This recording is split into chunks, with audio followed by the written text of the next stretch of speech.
For Creamer Media's Polity, I'm Motshabi Hoaeane. Researcher and analyst Professor Raymond Suttner discusses the Vote No campaign and its implications for the elections. Thank you for your time, Professor. In your column, you criticize the Vote No campaign for being insufficiently sensitive about what the vote means to people. At the same time, you also say it's important not to solely focus on electoralism. Isn't this inconsistent? I don't think it's inconsistent because, in the first place, I think we need to recognize what it meant historically to get the vote.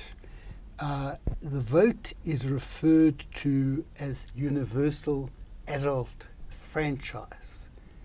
And in the history of South Africa, that signifies a lot.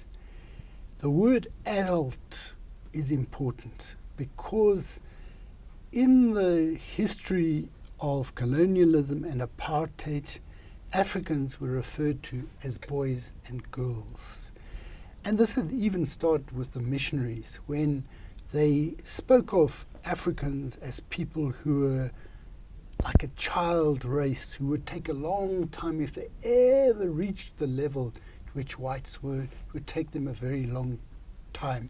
This is what Leon de Kock, in his book Civilizing Barbarians, it's a play on who is the barbarian, who is being civilized, and he refers to this as the infant metaphor, the idea that Africans were a child race. And when you see the history of mission stations in South Africa, at various moments they want Africans to be ordained as priests.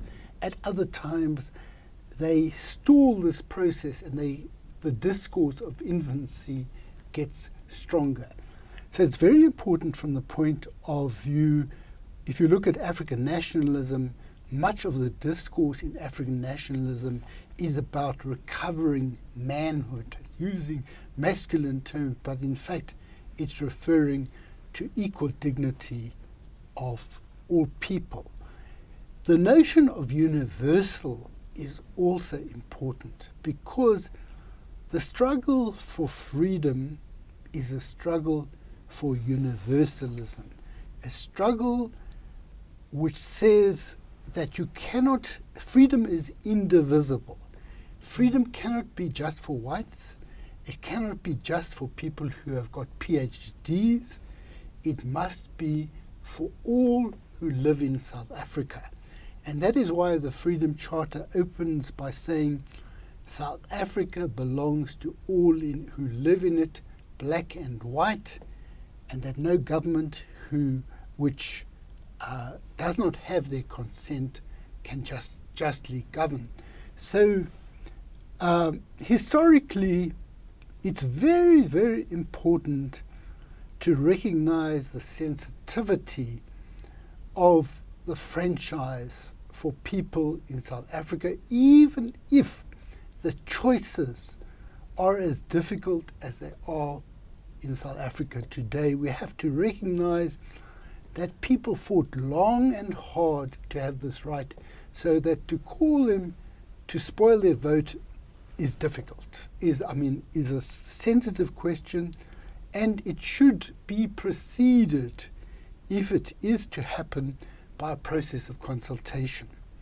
So that's my first point, that it was a problem because it arose out of a group of people who may be out of sync with what people feel about this hard-won right. At the same time, I criticize the limitations of an approach that is focused on elections, on electoralism. I don't see a contradiction between it.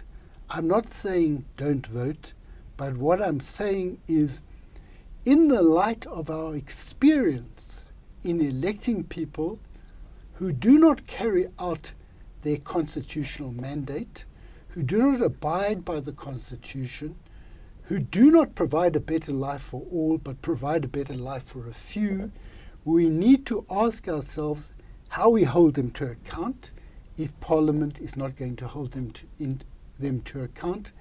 How do we also advance demands that may go beyond what political parties are advancing today? I say this because the notion of democracy is not finalized once and for all. Jay Naidu's got quite a good article in the Sunday Times and Daily Maverick, and he says, we thought in 1994 that we got our freedom.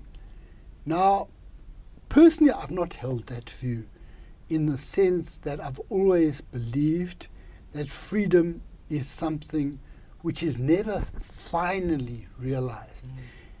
Like democracy, Anthony Arblaster in his book Democracy says, democracy is a concept before it is a fact. It is an idea. And what it means can change over time. So I would see the process of realizing democracy as being something that does not depend on elections alone. And insofar as elections have proved to be inadequate, we have to go beyond that. And then you say that any program or call to action should be preceded by consultation. How does one set about this? And if one is not already an established political party, rather, and how should casseroles and the others have done the consultation which you referred to? See, I've referred to this question in relation to the Hoaeane initiative of Dr. Mampila Rampile. What I said then is a general principle that when you want to approach people, when you want people to support something, you are more likely to have them become part of a movement if they have been part of the process of developing its program. What Hoaeane did is they announced themselves and announced that they were going to engage in consultations, but they were going to become a political party. Now, when I commented at the time, in fact, in this medium, I said that it would be a welcome contribution to debate, but I was critical of the fact that what needed to be a result of a process, in other words, the decision whether or not to be a political party, had been predetermined by the few people who had come together. Now, a similar thing has happened with this Vote No initiative, in that a group of people have decided that this is a good way of going ahead. Now, Richard Pitthouse, in an article which I think is on the Polity website as well, comes from Saxis, has referred to it as not having popular roots. That is obvious, and I don't think they claim that. But I think that if we wish to intervene effectively, it is very important that we engage with people about the ideas that we want to advance for organized action. Because organized action, if it is to have a democratic quality, needs to be a result of a process of consultation. Now, that is why someone like myself, you may say, what am I doing? I am not advancing, I'm not asking people to follow my lead in doing X or Y, because I don't have an organizational base. I talk to a lot of people. I don't actually have the desire to be in the leadership of any particular organization that may be formed. But what I'm trying to do is to encourage discussions, and I do engage in discussions with various people, encourage discussions, especially discussions involving people with big constituencies like NUMSA. I've indicated that I've got some disagreements with the NUMSA initiative. However, NUMSA comprises 350,000 members or more now, and that would be an important constituency to engage with and to try to enable the NUMSA initiative to go broader than it is at present. So my general question is, and my general response to the Vote No campaign is not a negative one, but is to say these are the limitations and we need to learn from them. That was Professor Raymond Suttner on the fundamental right of voting.